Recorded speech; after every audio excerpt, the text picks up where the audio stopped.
자, 우리가 세상을 살아가는 데는 여러 가지 방식이 있어요. 세상을 살아가는데 어떤 사람은 적극적인 삶을 살아가는 사람도 있고 어떤 사람은 수동적인 삶을 살아가는 사람들이 있습니다.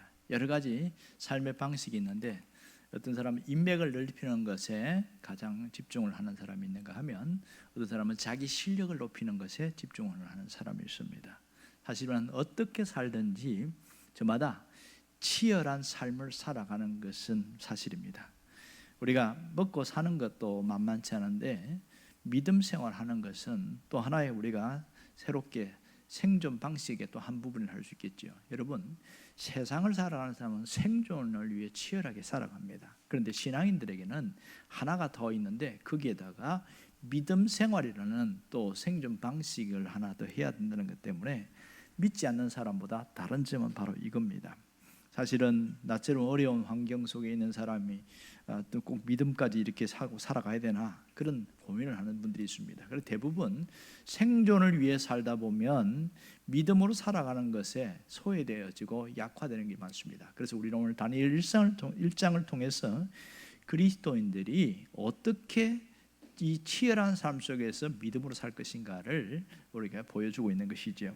오늘 이 다니엘서 1장은 역사적으로 왕족이었던 다니엘이 불행하게 나라가 망하고 포로로 잡혀가는 그런 삶을 살아갔습니다. 삶이 굉장히 고달팠지만 다행스러운 것은 그가 특채로 왕실 교육을 받을 수 있었다는 점이었죠. 그는 여전히 생명의 위협을 받으면서 살아가고 있었지만 왕실 교육이기 때문에 자기가 그래도 목숨을 잃어버리지 않는 삶을 살습니다. 하지만 틈틈이 어려움이 있고 가장 큰 문제는 자기 이스라엘 백성으로서의 정체성을 잃어버릴 수 있는 그런 일들이 굉장히 많습니다. 당시에 그런 다른 여러 나라에서 잡아온 포로들이 있기 때문에 그들을 어떻게 하면 이 다니엘 느부갓네살 왕이 바벨론이라는 문화에다가 흡수시킬까 많은 유화 정책을 사용을 했습니다. 그 가운데에서 신앙을 지키고 살아간다는 것은 정말 어려운 일이었습니다. 이 다니엘이 치열한 몸부림을 치고 있는데 오늘 8절에 보면 다니엘이 큰 대형 사고를 치는 게 나옵니다. 그것은 왕의 음식을 거절하기로 결정했다는 겁니다. 8절 중반절에 보면 왕의 음식과 그가 마시는 포도주로 자기를 더럽히지 아니하리라 이런 얘기를 합니다. 여러분, 음식이 사람을 더럽히는 게 맞을까요? 보통 사람들은 생전에 한 번도 구경하지 못하는 왕의 하사품, 이 특별히 왕의 음식을 먹고 있어요. 그런데 그 음식을 안 먹겠다 이렇게 이야기합니다. 단순히 음식은 안 먹는 걸로 끝난 게 아니에요. 특별히 다니엘이 왜 안 먹냐? 이 음식으로 나를 더럽히지 않겠다. 그러면서 안 먹는다는 거예요. 그것은 무슨 뜻입니까? 왕이 내린 음식을 안 먹는다는 것은 왕을 능멸하고 무시하는 그런 처사라고 할 수 있겠지요. 특별히 다니엘에게는 굉장한 목숨의 위태로운 위험이 도사릴 수밖에 없는 거예요. 이것은 자기 혼자만의 죽음이 아니라 함께 붙들려온 3명의 친구들의 목숨도 담보로 하는 그런 위험한 결정이었습니다. 만약 이 소리가 왕의 귀에 들어간다면 어떻게 됐을까요? 수많은 그 포로들 중에서 이런 이상한 낯선 행동을 하는 이 다니엘과 그 3명의 친구들까지 즉각 처형을 했을 가능성이 많습니다. 이런 위태롭고 위험한 결정을 왜 했을까? 이런 것을 우리가 고민하는 겁니다. 그러면 다니엘이 이렇게 무모한 고집을 부린 것인가? 결코 그렇지 않다는 겁니다. 다니엘이 왕이 음식을 먹지 않기로 결정한 것은 이 음식 뒤에 있는 영적인 세력, 그것 때문에 그렇습니다. 왕의 음식은 그냥 음식이 아니라 바벨론 신에게 제사를 드리고 가지고 온 음식이에요. 그러니까 제사 음식이죠. 항상 그들은 먼저 신들에게 제사한 다음에 그 다음에 그 음식을 가지고 사람들이 먹었습니다.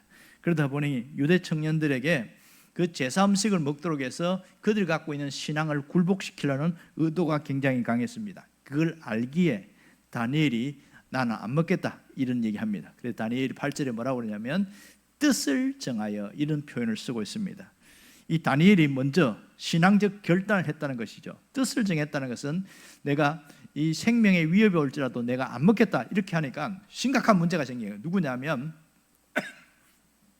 이 그 왕실의 교육을 맡은 환관장 있지 않습니까? 교육장.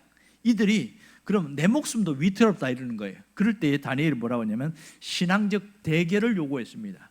그렇다면 저희들이 자기와 3명의 친구들과 함께 왕이 내리는 음식을, 진미 음식을 안 먹고 채소만 먹겠습니다. 그런데요, 열흘 동안 한번 시험해 보세요 이렇게 이야기하면서 채소만 먹었는데 이 왕이 내린 하사품 음식을 먹은 사람과 얼굴을 비교해서 우리가 더 초췌하고 더 막 얼굴이 막 비쩍 마르고 그러면 저희들이 굴복하겠습니다. 이렇게 된 거예요. 그랬을 때 그 결과가 뭔지 성경에 나오는데 뭐라고 하냐면 채소만 먹었는데 얼굴이 더 빛났다 이렇게 이야기합니다. 온갖 기름진 음식을 먹은 이 다른 사람들보다 훨씬 얼굴이 더 환하고 밝고 빛났다. 이건 누가 역사하신 거예요? 하나님이 그들의 결정을 아시고 오히려 더 빛난 얼굴이 되게 했다는 것을 알 수 있습니다. 여기서 다니엘에게서 뭘 알 수 있어요? 신앙인은 살아가는 방식이 다르다는 것을 보여주고 있습니다. 지금도 우리도 마찬가지죠. 우리는 살아가는 방식이 세상 사람과 다릅니다. 겉보기는 세상 사람과 다른 게 하나도 없습니다. 오히려 더 가진 사람이 더 빛나고 더 잘나 보이고 그렇습니다. 그러나 신앙에는 분명히 다른 게 뭐냐면 선택이라는 겁니다. 우리가 세상에서 하나님의 백성으로 살 것인가 아니면 세상의 유혹에 굴복해서 살 것인가 늘 선택할 때가 많습니다. 다니엘은 하나님의 백성의 정체성을 지키기 위해서 이 음식이라는 하나를 통해서 자기의 정체성을 지키려고 굉장히 애를 썼다는 겁니다. 세상은요, 중력의 법칙에 영향을 받습니다. 중력의 법칙이 뭐예요?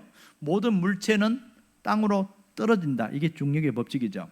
하나님의 백성들에게도 끌어당기는 힘이 있습니다.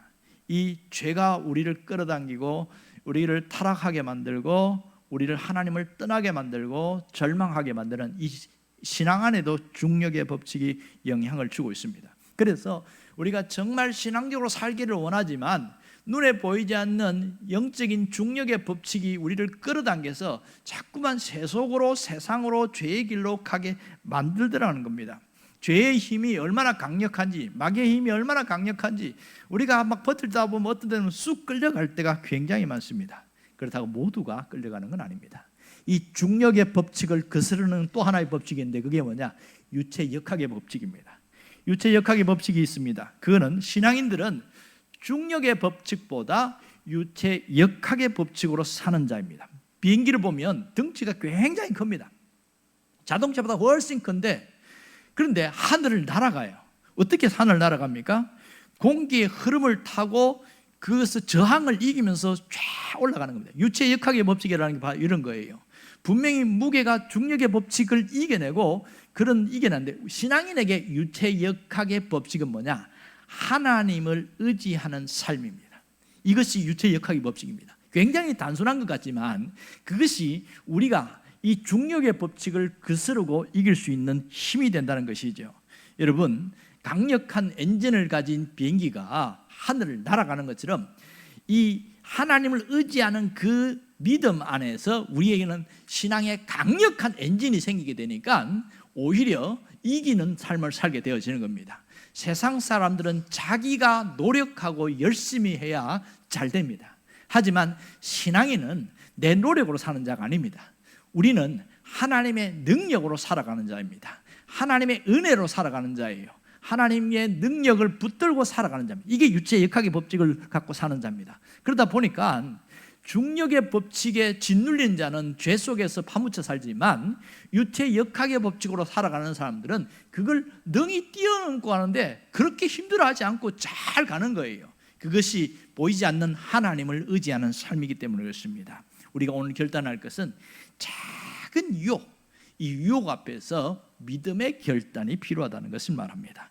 다니엘이 대수롭지도 않게 보이는 이 먹는 문제, 음식 문제에 대해서 뜻을 정하여 결단한 것처럼 우리에게도 이러한 결단이 대단히 중요합니다. 왜 그래요? 하나님의 백성으로서의 정체성을 갖고 살기 위해서입니다. 하나님의 백성으로 정체로 사는 것은 작은 문제입니다. 본질의 작은 문제. 제가 언젠가 그 얘기했죠. 군대 가가지고 회식 자리에서 술 안 먹어갖고 엄청 두들겨 맞은 이야기. 그것도 누구한테 맞은 줄 압니까? 장로 아들들한테 얻어맞았어요. 상병이거든요. 처음에 군대 가면 작대기 하나 이등병 달고 왔는데 상병을 보니까 하늘의 별처럼 보이더라고요. 얼마나 무서운지 모릅니다. 병장들은 안 때립니다. 병장들은 좋게 이야기합니다. 야, 똑바로 해. 한마디 하는데 그 말이 상병에게는 회초리로 날아오는 겁니다. 그런 일들이 많이 있었는데 왜 나를 두들겨 팼냐면 자기도 교회를 다녔어요. 그리고 열심히 다녔는데 나도 이제 신학대학을 이제 다니다가 갔단 말이에요. 그래서 술을 안 먹으니까, 그러니까 10원짜리 막 20원짜리 섞어가면서 왜 안 먹냐고 두들겨 패는 거예요. 왜냐하면 내가 안 먹었기 때문에 자기는 술을 먹고 하는 것이 쪽팔린 게 된 거예요. 자기를 쪽팔리게 만들었다는 거예요. 그래서 엄청 얻어맞았는데 그 별거 아닌 먹는 문제가, 이것은 단순히 먹는 게 아니라 신앙의 정체성을 지키려는 것 때문에 많이 맞은 적이 있습니다. 그분이 제대하고 나서 제가 살 길이 펴졌죠. 이제 뭐 그런 일도 있었습니다. 자, 우리가 항상 신앙생활에는 본질에 집중하는 게 대단히 중요합니다. 언제나 본질이 아닌 비본질로 살아가는 사람은 다른 사람들이 나를 어떻게 볼까, 내가 뭐 이 정도면 되지 않을까, 항상 비본질에 집중하다 보니까 제대로 된 신앙생활을 하지 못합니다. 그러나 본질에 집중하는 사람은 하나님이 나를 어떻게 볼까, 하나님을 위하여 이렇게 살아가는 사람입니다. 신앙생활은 언제나 본질에 집중하는 것이 중요합니다. 그러므로 작은 습관 하나가 우리의 신앙을 무너뜨릴 수 있습니다. 언젠가는 유체역학의 법칙으로 쫙 살아갔는데 아주 나쁜 습관 하나가 그것은 영적인 중력의 법칙의 지배를 받게 만드는 그런 일들이 생깁니다. 오늘 여러분들이 다니엘처럼 뜻을 정하기를 원합니다. 내가 이런 작은 부분에서 뜻을 정하고 믿음으로 살겠다고 결단하게 될 때 다니엘과 같은 놀라운 일이 생깁니다. 다니엘과 세 명의 친구들은 하나님이 어떻게 세운지 아세요? 그 다음 이어지는 얘기를 보면 다니엘은 정권이 바뀌고 나라가 바뀌고 세상이 바뀌었는데도 총리를 무려 3번씩이나 하는 어마어마한 사람으로 바꾸어 놨습니다. 그 출발이 뭡니까? 뜻을 정한 일이었습니다. 다른 친구들도 모두가 각 도를 다스리는 큰 역할을 하는 그런 사람들로 세워졌습니다. 하나님은 지금 우리가 뜻을 정하여 믿음으로 살기를 원하고 있습니다. 여러분이 그 사람 되기를 간절히 바랍니다. 기도하겠습니다.